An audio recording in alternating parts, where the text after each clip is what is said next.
Hello everyone, welcome back into this channel, and in this video I would like to show you the way how to activate the flip side features on your Instagram application. So the first thing you have to do is just go open your Instagram application, and the next thing you need to do is just go take a look on this bottom side here. So you just need to open the profile section, which is this one, the right bottom side here. So you just need to go click it, and it will bring you into this profile section or option. So before you have this flip side option, you need to upgrade or you need to change the account to be a professional account here.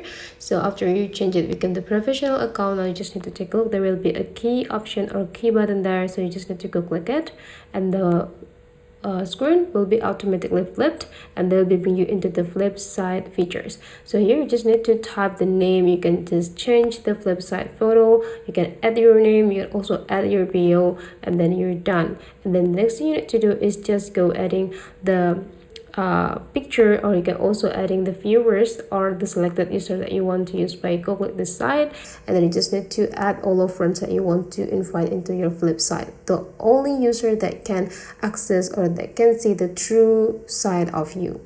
So basically that is the way how to activate the flip side features on Instagram. Hopefully this tutorial is useful for you. Thank you for watching, and I would like to see you for the next tutorial.